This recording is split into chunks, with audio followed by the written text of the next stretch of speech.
पुल सिरात एक ऐसा पुल जो जहन्नम की गहराइयों तक फैला हुआ है और हर इंसान को क़यामत के दिन इस पुल को अबूर करना है जो हमें जन्नत की तरफ ले जाएगी। नाजरीन, इस वीडियो में हम मालूम करेंगे कि पुल सिरात क्या है और इसे पार करने के लिए हमें किन 7 सवालों से गुजरना होगा। तो आइए जानते हैं कि पुल सिरात कौन पार कर पाएगा और कौन इसमें गुजर कर सजा का मुस्तहक होगा। यह वीडियो बहुत ही अहम और ख़ास है, आखिर तक ज़रूर देखें और सब्सक्राइब कर लोगों में भी शेयर कर दें। इस्लामी रिवायात के मुताबिक सिरात एक तंग पुल है जो तलवार से तेज और बालों से बारीक है, जो सीधे जन्नत की तरफ जाती है। इस पुल के नीचे जहन्नम की तेज हवाएं चल रही होंगी। हदीस शरीफ में हज़रत मोहम्मद सल्लल्लाहु अलैहि वसल्लम ने फरमाया, कुछ लोगों के लिए यह बहुत आसान होगा और कुछ के लिए मुश्किल। इसमें कांटे और बेड़ियां हैं जो उनको गिरफ्त में ले लेंगी। कुछ लोग उस पर से पलक झपकते ही गुजर जाएंगे। कुछ लोग ऐसे भी होंगे जिन्हें हथौड़ों से मारा जाएगा और उन्हें आग में झोंक दिया जाएगा। कुरान करीम में बयान है, जब इसराफील अलैहिस्सलाम सुर फूकेंगे तो क़यामत बर्पा हो जाएगा और फिर जब दूसरी बार सुर फूकेंगे तो सब दोबारा जिंदा होंगे और मैदान हश्र की तरफ दौड़ते हुए जाएंगे, जहां उनके हाथों में इमाल नामा दिया जाएगा। जिनके दाएं हाथ में इमाल नामा दिया जाएगा वो जन्नत की बशारत होगी, और अगर इमाल नामा बाएं हाथ में पीछे से दिया जाएगा तो यह जहन्नम के अजाब की निशानी होगी, और इसमें छोटी बड़ी हर वो बात होगी जो हमने अपनी पूरी जिंदगी में किया होगा।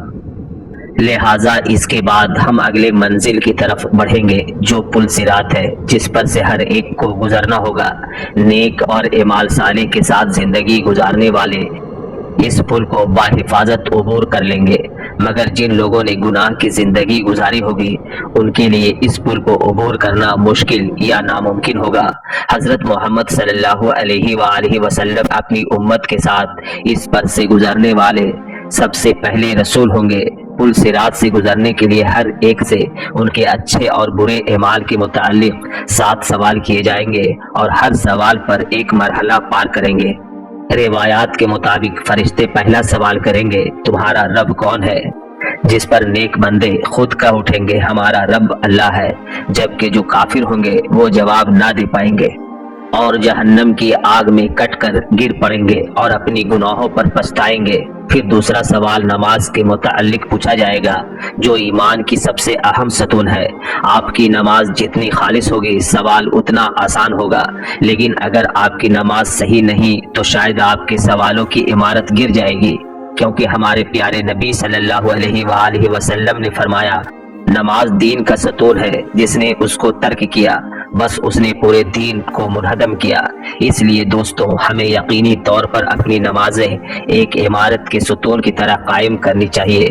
लिहाजा तीसरे मरहले में ज़कात का सवाल होगा कि हमने अपना माल कहाँ खर्च किया और किसके साथ बांटा। अल्लाह के हुक्म के मुताबिक हमने ज़कात ज़रूरतमंद को देने के बजाय छुपाया तो नहीं, क्योंकि अगर हमने अपना माल गरीबों से छुपाया तो जन्नत भी हमसे छुप जाएगी। तीसरे मरहले पर हमसे रोजे के मुताल्लिक पूछा जाएगा जो हम पर फर्ज है। फिर 5वीं मरहले पर हज के बारे में पूछा जाएगा। अगर इस्तिताअत होने के बावजूद हज अदा नहीं करते तो संगीन सजा दी जाएगी और जहन्नम की आग में झोंक दिया जाएगा। 6ठे मरहले पर हमारे हुकूक का हिसाब लिया जाएगा कि हमने अपने लोग रिश्तेदारों के हुकूक अदा किए कि नहीं, मसलन अपने वालिदैन का ख्याल रखना और जानकर या अनजाने में किसी की गीबत करना और सबसे हुस्न इखलाक से मिलना। हमारे दीन में रिश्तेदार और खानदान का भी एक अहम मुकाम है। अब आखिरी सवाल होगा तहारत यानी सफाई का, क्योंकि सफाई ऐसी चीज है कि अगर हम सफाई ना रखें तो बाकी सवालों में भी कामयाब ना हो पाएंगे। लिहाजा इन सवालों के बाद जहन्नम अपने हकदारों को निगल लेगी और जन्नत अपने रहायशों को ले लेगी। पुल सिरात अंधेरे रास्तों से होकर गुजरेगी और गजबनाक होगी। गुनहगार के गुनाह उस पर से गुजरते वक्त एक बोझ की शक्ल में उसकी पीठ पर लाद दिए जाएंगे। जिनके गुनाह बहुत ज्यादा होंगे वो बोझ से झुक जाएंगे और रफ्तार धीमी होगी اور جو گناہوں سے ہلکے ہوں گے ان کی رفتار تیز ہوگی۔ پل صراط کی دوسری طرف جنت ہوگی جہاں نبی کریم صلی اللہ علیہ وآلہ وسلم کھڑے ہوں گے اور اپنی امت کے لیے دعا فرمائیں گے۔ لوگ اپنی اپنی فکر میں اس قدر مہو ہوں گے کہ وہ اپنے والدین، بچوں، رشتہ داروں سب کو پل صراط پر دیکھیں گے، مگر وہ اپنی فکر میں رہیں گے کہ وہ کس طرح پل صراط پار کر جائیں۔ ایک حدیث ہے کہ ایک بار حضرت عائشہ قیامت کو یاد کر کے رونے لگی۔ حضرت محمد صلی اللہ علیہ وآلہ وسلم نے پوچھا، اے عائشہ کیوں روتی ہو؟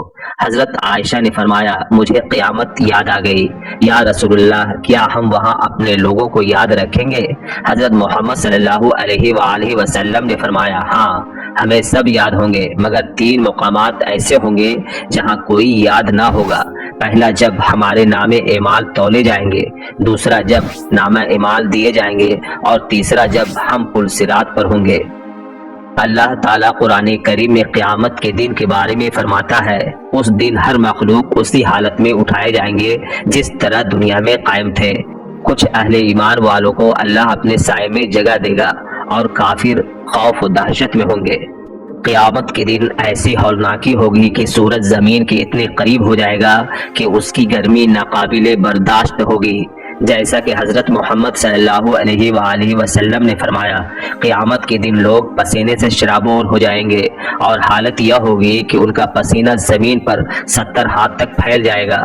اسی طرح ایک اور حدیث ہے کہ جب لوگ پریشانی اور غم میں کھڑے تھک جائیں گے تو کسی ایسے شخص کو تلاش کریں گے جو ان کی سفارش کرے تاکہ ان کا فیصلہ جلد از جلد ہو۔ لہٰذا لوگ حضرت آدم علیہ السلام کے پاس جائیں گے تو وہ عذر پیش کریں گے کہ آج میرا رب بہت غصے میں ہے۔ پھر لوگ نوح علیہ السلام، موسیٰ علیہ السلام، ابراہیم علیہ السلام اور عیسیٰ علیہ السلام کے پاس آئیں گے، لیکن سب کے سب عذر پیش کریں گے۔ پھر آخر میں سب ہمارے پیارے نبی صلی اللہ علیہ وآلہ وسلم کے پاس آئیں گے۔ پھر نبی کریم صلی اللہ علیہ وآلہ وسلم سب کی مدد فرمائیں گے اور اللہ تعالیٰ کے حضور سجدے میں گر پڑیں گے اور اپنی امت کے لیے مغفرت طلب کریں گے۔ غرض اللہ تعالیٰ سب کا فیصلہ فرمائے گا، جہاں سب ایک صف میں اللہ کے سامنے کھڑے ہوں گے، اور پھر زمین، آسمان، فرشتے سب گواہی دیں گے اور انسان کی ہر چھپی ہوئی چیز سامنے آ جائے گی۔